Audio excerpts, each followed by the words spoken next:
തത്തമ്മയുടെ ശബ്ദത്തോടു കൂടി എന്റെ മിമിക്രി ഇവിടെ തുടങ്ങുകയാണ്. തത്തമ്മേ പൂച്ച പൂച്ച, തത്തമ്മേ പൂച്ച. എടി കറക്റ്റ് തത്തമ്മയുടെ സൗണ്ട് അല്ലേ എടി? അടുത്തതായി പൂച്ച കരയുന്ന ശബ്ദം. മ്യാവ് മ്യാവ് മ്യാവ്. എടി ഞാൻ കരുതിയ സ്റ്റേജിൽ പൂച്ച കയറ്റിയിട്ടുണ്ടെന്ന്. കറക്റ്റ് പൂച്ചയുടെ സൗണ്ട് അല്ലേ എടി? ആണെന്നേ. അടുത്തതായി അലാറം അടിക്കുന്ന ശബ്ദം. ക്രിണിങ് ക്രിണിങ് ക്രിണിങ് ക്രിണിങ്. എന്റെ നീതുമോളെ പേടിച്ചു പോയല്ലോ. രാവിലെ അലാറം കേട്ട് ഉറക്കം എണീറ്റ പോലെ ഒരു ഫീല് അല്ലേടി? പിന്നെ അല്ലാതെ. ഇനി അടുത്തതായി കുയില് കൂവുന്ന ശബ്ദം. കൂയ് കൂയ്. ആരാടാ കൂവുന്നേ? എടേ നീതുമോള് കുയിലിന്റെ ശബ്ദം എടുത്തതാ. എന്റെ പൊന്നു ഇച്ചാതി പെർഫെക്ഷൻ അല്ലേടി? ഇനി അടുത്തതായി ആടിന്റെ ശബ്ദം. അമ്മേ അമ്മേ.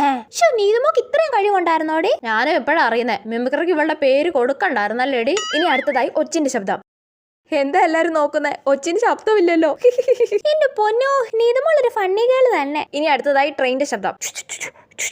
ആ ട്രെയിനിക്കകത്ത് തന്നെ നാട് വിട നീതുമോളെ. ഇനി സിനിമയിൽ ഇടി കൂടുന്ന ശബ്ദത്തോടു കൂടി എന്റെ മിമിക്രി ഇവിടെ അവസാനിപ്പിക്കുകയാണ്. ഡിഷും ഡിഷും ഡിഷും. ഈ ഇടി കൂടുന്ന ശബ്ദം കേട്ടിട്ട് ഇവക്ക് 2 ഇടി കൊടുക്കാൻ തോന്നുന്നുണ്ടോടി? ഉണ്ടടി.